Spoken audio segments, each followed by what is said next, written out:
Biasa mau menanyakan bagaimana jika ada suami yang menyalahkan istrinya karena sakit, sehingga dia tidak bisa kerja dengan fokus dikarenakan sibuk mengurus anak.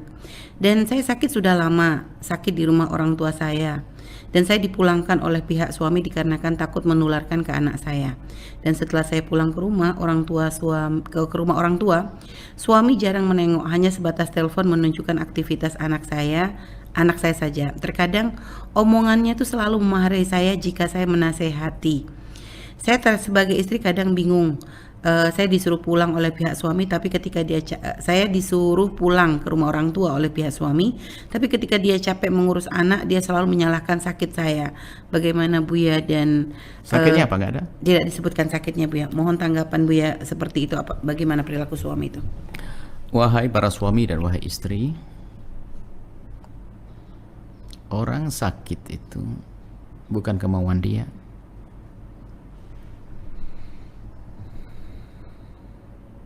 Dan orang sakit itu yang semula kuat menjadi lemah. Dan Allah bersama orang-orang seperti itu. Kalau kita cuek dengan orang sakit di luar rumah saja, itu tanda kekeroposan iman kita. Nggak peduli bagaimana jika itu orang di dalam rumah kita.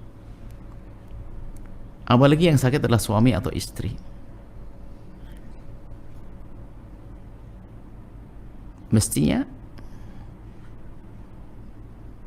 yang harus kita lakukan adalah bukan sekedar pengobatan, mengobati mereka atau mencarikan obat. Tapi lebih dari itu harus kita tambahkan, tingkatkan kasih sayang dan sebagainya. Karena apa? Orang sakit.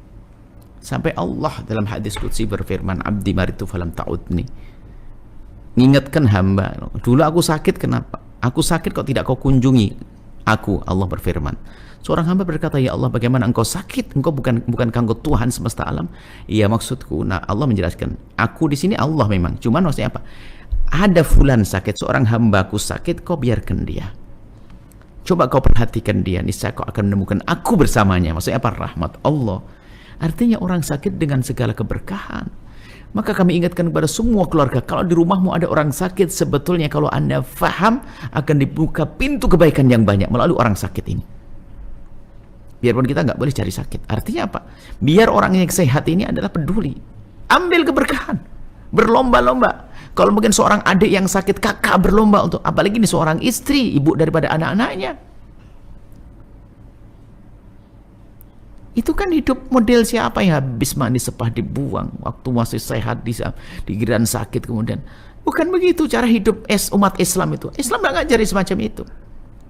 Kalau permasalahannya adalah penyakit yang memang takut menular, nggak tahu penyakitnya apa, misalnya hari ini kan ada COVID ya. Ya, itu pun bukan berarti langsung dimarahi dan bukan disolasi secara khusus, tetap saja. Bagaimana, apakah kita celah-celah untuk bisa ngobrol dan sebagainya, banyak telepon banyak. Dan kepada orang sakit itu kita hendaknya mengurangi marah, sehingga orang sakit bisa orang lain nggak boleh berbuat sesuatu, tapi orang sakit boleh baginya kadang. Kalau dia marah kepada kita pun nggak boleh kita balas. Mungkin kita tiba-tiba, namanya orang sakit. Dan ingat wahai hamba Allah, yang menjadikan dia sakit adalah Allah, karena Allah ingin mengangkat derajatnya. Kalau kita tidak punya kasih sayang kepada orang sakit, bisa saja kita sakit loh ya. Apalagi istri. Jangan begitulah wahai suami.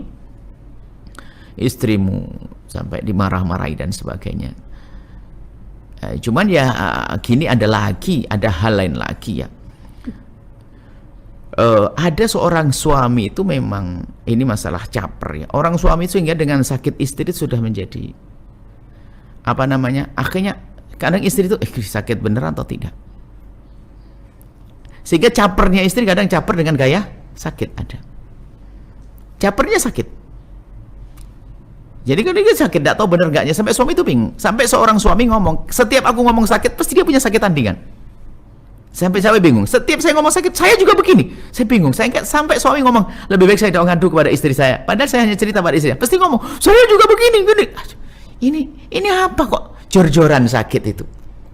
Sehingga seorang suami kadang menahan tuh, tidak usahlah cerita pada istri. Kalau cerita anu mak saya pusing. Oh iya saya juga pusing gini. Anda bukan begitu. Bahkan mungkin kalau kita ngelihat pasangan kita sakit ngadu kepada kita tahan dulu sakit kita itu. Nggak usah ngomong dua. Ini ada orang caper seorang istri capernya kan kayak sakit.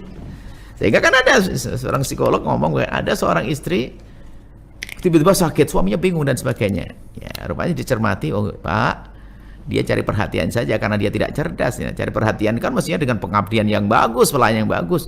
Cuman pengabdian dengan pura-pura ini sakit, pura-pura pingsan, ini, waduh capek ini. Nah, bisa jadilah kita nggak tahu sih yang bertanya itu seperti apa. Mungkin yang bertanya juga nggak semacam ini. Cuman kadang jenuhnya seorang suami adalah karena ada caper-caper yang salah semacam ini. Nah, hidup kita itu perlu kejujuran. Kejujuran. Betul sampai kita menemukan seorang suami sampai ngomong kepada istrinya kalau sakit nggak berani dia. Sebab pasti punya tandingan sakit. Pasti sama. Aku juga gitu. Aku juga gitu. Aku pengen cerita sakit. Pakai aku juga.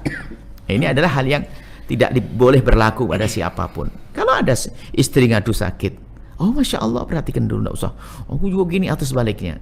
Kemudian kalau pengen caper dengan pengabdian, caper dengan kasih sayang, caper dengan pengorbanan, bukan cara. Makanya kita tidak tahu, bisa jadi seorang suami menjadikan itu karena terlalu banyak capernya, bukan sakit yang sesungguhnya. Seperti halnya ngidam itu kan bener ada itu. Cuman kadang-kadang ada tambahannya itu, mumpung itu karena suaminya nggak pernah ngelayan begitu, mumpung ngidamnya sedikit kan. Tapi jangan sampai suami mengatakan wah ngidam, sampai suami mengatakan lah ngidam istriku bohongan itu. Nggak boleh juga, ngidam itu beneran ya. Cuman kadang istri berlebihan. Caper yang tidak cerdas.